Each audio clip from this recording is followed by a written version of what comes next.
Good afternoon, you lovely people. Welcome back to Lily White Lane. I hope that you're all having a really good Wednesday and week wherever you are in the world and whatever you are planning to get up to. If you're new here, make sure, if you haven't already, to smash that subscribe button, give it a rocky right hook, hit that like button as hard as you possibly can, destroy that notification bell, and once you're done abusing all the buttons on the channel, be sure to comment all of your thoughts and opinions down below. Without further ado, let's get cracking with this snacking and discuss this summer transfer window, because there's not long left to go, and personally I don't think it's been a great summer transfer window whatsoever. Don't get me wrong, there are positives.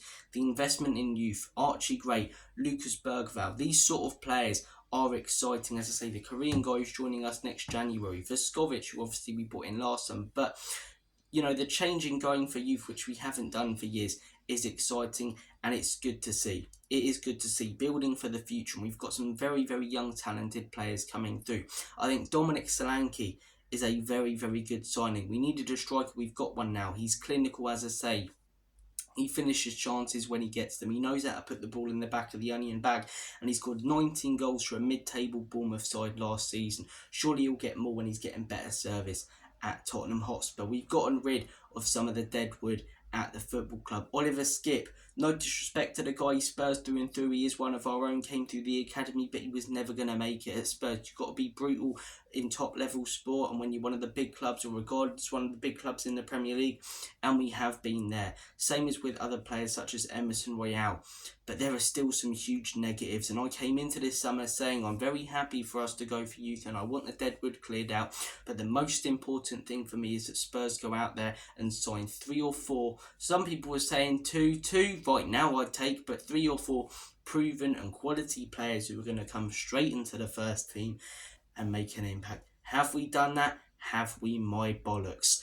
We have not brought in those proven quality players who are going to be first team players, whose names are going to be nailed on in the squad, which is why I don't see us improving that much this season. I see a lot of people saying it's been a very positive transfer window, but those same people are predicting us 5th or 6th. How can you say it's been a positive transfer window if you don't believe it's going to improve us? I thought the whole point of a rebuild was every single season, baby steps. You move forward, you go forward, you see improvement, more points, more goals, less conceded, you know? I don't see that happening this season. I see us having a very, very similar season to the last, because we've barely made any changes to our first team squad. Dominic Solanke, I think he'll do better than Richarlison. I think he could help out. That's maybe 3 or 6 more points on the table than last season. But where's the winger who's going to come in and give him that brilliant service that he deserves? Where's the Eze who's going to make a huge impact? We've got Son, and let's stop being so sentimental about Heung-min Son. He's not the player he was, and he never will be again. That's harsh, I know, but he's past it. He is clearly past it. I'm sick of everyone going on, what's wrong with Son? The last 3 seasons, the guy's been pretty poor. Let's be honest about it, right? Brennan Johnson, I was willing to give him a chance last season, there's no exceptions. And that start, as I say, against Leicester that Ange gave him, he wasn't great whatsoever. Thfc, far better as a number 10 in a false 9. He's okay as a winger, but he's a bit of a one-trick pony as a right winger. You know that he's going to cut inside, and unlike Bukayo Saka, who does it, but you can't prevent it. It is preventable, and it's pretty easy to deal with when you know what he's going to do, which everyone does now. I just don't see the huge improvement in the squad. I don't see how we're going to hugely move forward this season. And I don't see the statement signings that I wanted and that most Spurs fans wanted at the beginning of the summer. Again, it's a rebuild. Lucas Bergvall, good signing. Archie Gray, good signing. But where was Paulinho at the beginning of the transfer window?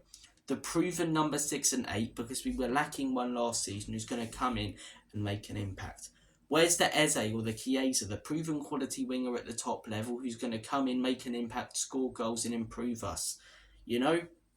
Where's the new centre-back coming in, who's going to add even more depth to those positions? Fulham have gone out there and signed Anderson this morning. Why haven't we gone in for him? Fulham have no pull that we don't. The only reason we haven't got him is because we've chosen not to go in for him, and I don't understand it. He would have been great backup and great depth in that, in our squad. Yes, Fulham can offer him first team football, but you come into Spurs. If you want to stay in London, Spurs are in London, a bigger club. Although we don't win anything, there's more chance of success and playing in Europe and stuff. And especially in the Europa League, it's likely that he get game time. We just haven't gone in for him. And these are where my concerns about Ange Postecoglou come in, right? Because I do like Ange Postecoglou. I don't get these people who are like, if Ange wants him, I want him. I'm 100, 1,000,000% behind Ange. Oh, Ange Postecoglou wants Nabil Bentaleb. If Ange wants him, I want him. Oh, Ange Postecoglou wants the 56 rated player, as I say, on FIFA from Fleetwood Town to join Spurs. If Ange wants him, I want him. Ange wants to invade Poland. If Ange wants to invade Poland, I want it. Like, do you know what I mean? You get those people. I'm not 100% behind Ange Postecoglou. I'd say I'm 70% behind Ange. I don't want him sacked. Even if we were mid-table, midway through the season. I don't see what sacking another manager at Spurs does. But my concerns about Ange Postecoglou are that he was coming out at the end of last season and saying that every signing is his. He was coming out at the end of last season and saying he wants Spurs to contend for the league title this year. And when you're saying stuff like that, and then you're making players like Timo Werner permanent, you're starting players like Brennan Johnson, and you're only focusing on the youth and not bringing in proven and quality players, either you're a liar or you're not the sharpest tool in the shed. No disrespect. And I find it quite naive for people to just say, oh, it's not Scotland, mate. But the guy is used to sort of managing the top sides and clubs in leagues where it's easier financially to get to the top. I don't like Daniel Levy and ENIC. I'm not going to go on off on a tangent on ENIC and Levy. They've let manager after manager after manager down, and I wouldn't be surprised if they do with Ange. But they have actually given Ange Postecoglou the money. I don't like Levy and ENIC, right? Let me get that straight again. They let down Conte, let down Jose. The 3 summers with Poch, where they didn't back him. They actually have given the money to Ange. 420 million euros to Ange Postecoglou. And we're probably going to finish 5th or 6th, which is where we were under Conte anyway. Do you know what I mean, These sort of signings, Ange has identified them as quality players, a lot of them.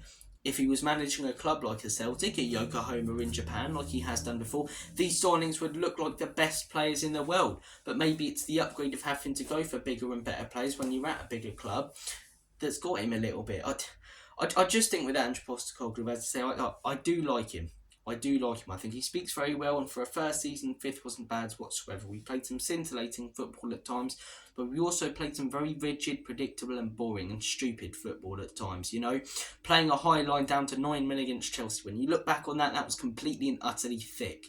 I don't care about, it's who we are, mate, and, it's what we do, and this is what we fight for, and we're Spurs. No, that's stupid. You're down to 9 men. Why are you doing that? Why are you doing that against a big rival at home? And at the end of the season, the 16th best team in 2024 for a club like Spurs isn't good enough whatsoever. So, first season, decent. We put that to bed. Second half of the season, we forget. Here's the money, Ange Postecoglou. Now go out there and get those proven and quality players. And I'm sure ENIC and Levy played a part in not getting these players.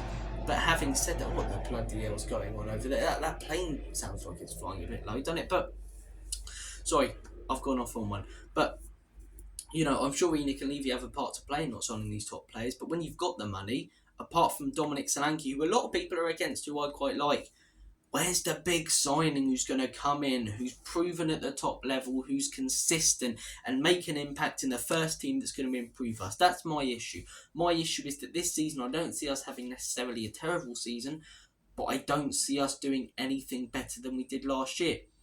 Where's the signing that's going to get us into the top 4? I don't really see it. Where's the signing that's going to get us to win a trophy? A lot of these young players, they're not going to get us to win trophies. Building for the future, it's great, but where is the experience? Where's the proven quality? Where's the player like a Paulinho at the beginning of the window? Like an Eze, like an Elise who was available at the beginning of the window? These sort of players who are just going to come in and make an impact. Even João Gomez as well, who we're being linked with. There's still time left in this summer transfer window, and we still could go out there and sign 2 or 3 of these proven quality players. It's possible, right? but I don't see it. There's more chance probably of my forehead shrinking, in all honesty. I think it looks like our business is concluded, and when you look at the transfer window as a whole, it's not been great. Right now, I'd probably rate it maybe a 4 out of 10. Dominic Solanke, I think, is a really good signing. I'm glad that we're building for the future with some great youngsters, and I think some of the outgoings and chipping of the deadwood's been really good. But the main priority coming into this summer was signing proven quality players, and we haven't done that.